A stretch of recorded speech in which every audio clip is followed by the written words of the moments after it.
Hello there. Welcome to my weekly meditation. And know that no matter who you are or where you are in your life journey, you are welcome in this place. This is a weekly video that I do for my congregation in South Burlington. And so if you are looking to nurture a progressive faith and you find this video helpful, please feel free to like, subscribe, or share these videos with anyone you feel called to. Our reading this week comes from Matthew 21, verses 33 through 46. Listen to another parable, Jesus said to the temple priests.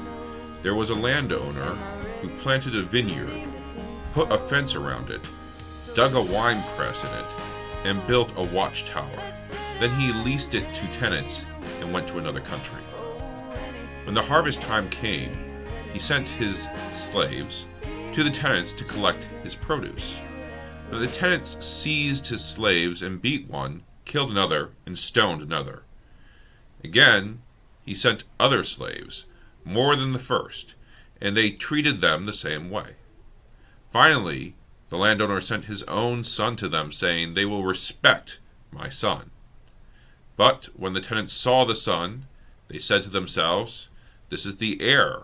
Come, let us kill him and get his inheritance." So they seized him, threw him out of the vineyard, and killed him. Now, when the owner of the vineyard comes, what will he do to those tenants? They said to him, the temple priests, "He will put those wretches to a miserable death, and leave the vineyards to other tenants who will give him the produce at the harvest time."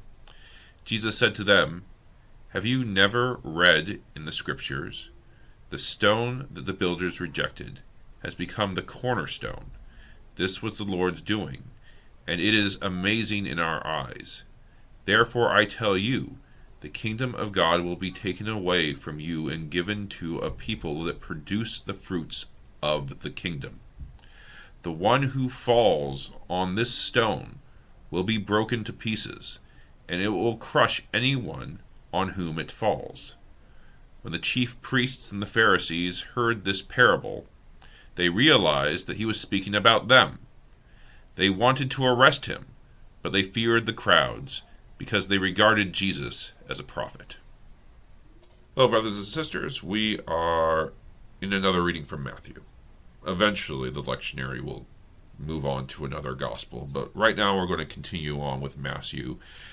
Following up from where we were last week, we are seeing Jesus in the temple, talking with the temple priests and the temple authorities, and being so honest with them that it's getting him into trouble. And Jesus continues his conversation with the priests from last time by telling them a parable about a landowner who has a vineyard and leaves that vineyard in the care of tenants. But when the landowner sends his representatives to collect the produce of that land, the tenants kill, beat, and torture those representatives. Finally, the landowner sends his own son, and the tenants murder that son. Jesus asks of the priests and the temple authorities, what do you think should happen to these tenants who are abusing the trust and killing and murdering the representatives of their landowner? And the priests, not really knowing what Jesus is getting at, say, well, the punishment for that sort of crime is death. So Jesus then gets himself into trouble by saying, well, you do realize that I'm talking about you when I talk about these tenants, right? The landowner is God, the representatives are folks like John the Baptist and myself, and you're the murderous tenants. So what do you think God has to say about you here in this temple, destroying God's people, exploiting God's children? You really think God's going to keep on letting you do this? And he goes on even to say, the stone that the builders rejected will become the cornerstone, predicting his own death, which is appropriate because the priests of the temple did not like it when people accused them of squatting on God's turf. But Jesus is making an interesting case here. And what Jesus is telling us, I think, is a message that is hard for us to process or even want to think about at times. Jesus is telling us that within this world, there are those who consciously choose to get in the way of God's will. And that when we find ourselves faced with that sort of corruption, that sort of exploitation, we have a responsibility to resist it. I think this passage is difficult to present because it speaks to just how far one can separate themselves from God's love. And this is not a passage that's talking about hell or damnation. This is a passage that's talking about those of us who sell ourselves to personal gain, corruption, hate, violence. In the case of the temple priests, they had sold themselves to the power, the authority, the wealth, and the privileges that the Roman Empire had to give them. And they were using their position as leaders of Israel to basically exploit the people of Israel. They didn't care about poverty. They didn't care about the defense or the security or the safety of the people of Israel. They didn't care about the religious privileges or freedom of the people of Israel. They really were just interested in enforcing the power of Rome and being the cronies of Rome within Israel and keeping that province under control. Jesus was suicidally honest with them there in their own backyard by telling them that their responsibility should be to God.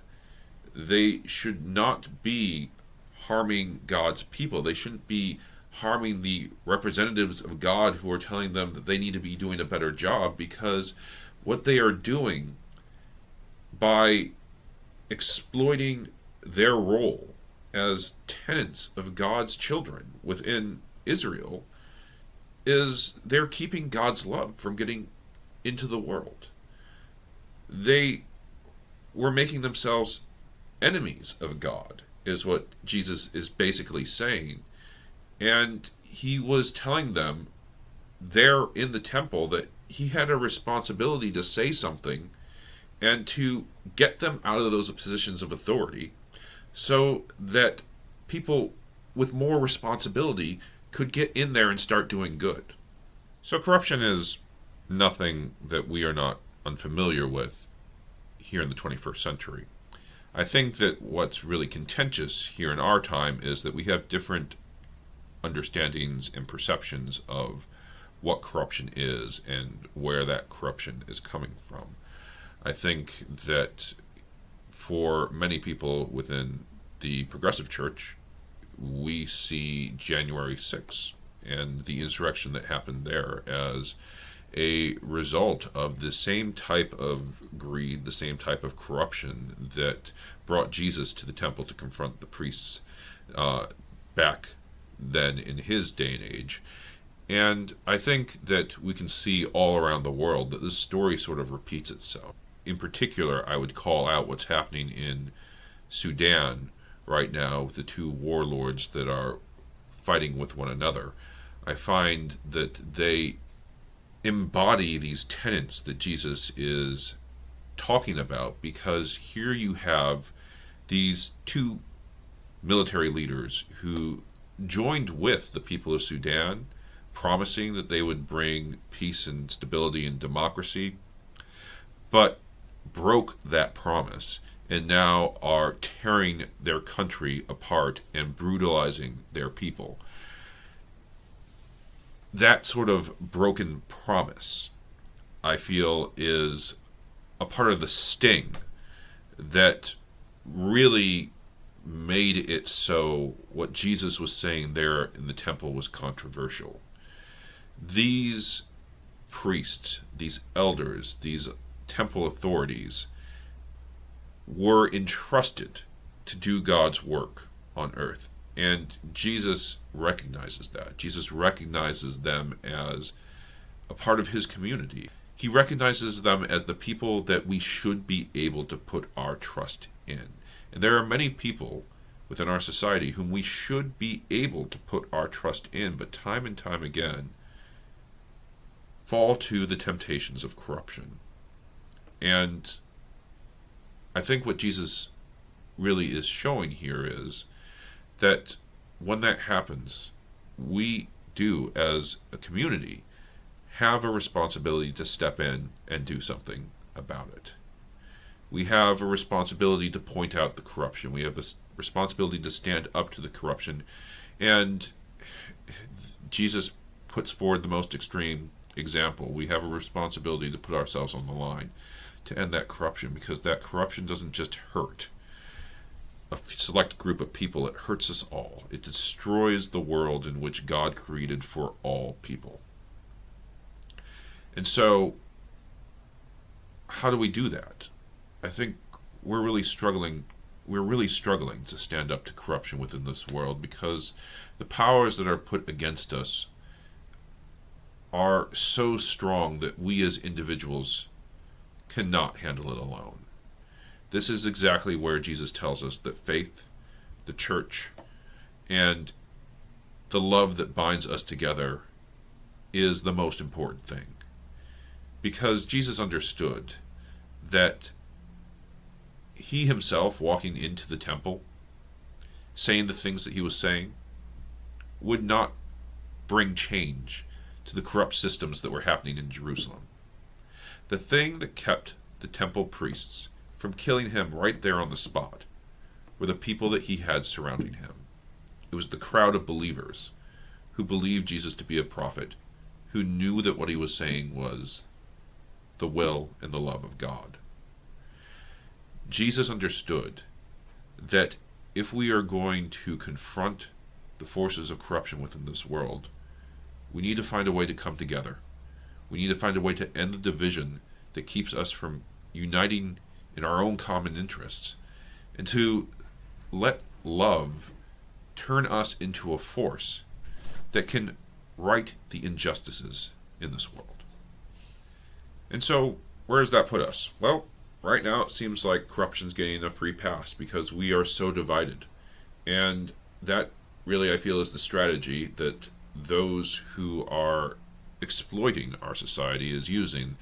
They keep people divided. They keep us arguing over things like CRT, immigration, a woman's right to choose, or any other hot button issue that they can throw into the spotlight, so that instead of recognizing that we have people who are in power, not doing their jobs, taking advantage of you and me, we're more concerned about not liking each other because maybe you have a different culture, background, or language, because maybe you have a different understanding of what gender is or what love is, or maybe you go to a different church than I do.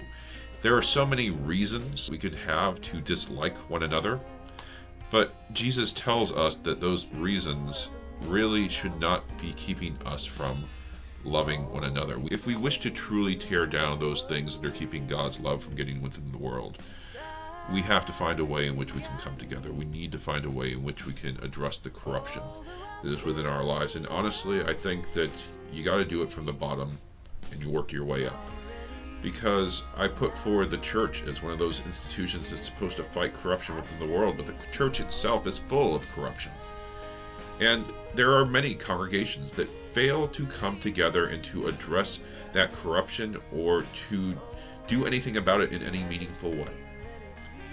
And it's not just within institutions that are religious. It's within academic institutions where we see professors, we see administrators taking advantage of their students or their employees. We see it happening in businesses. We see it happening in sports. We see it happening everywhere in our society where people are falling into the trap of the tenants.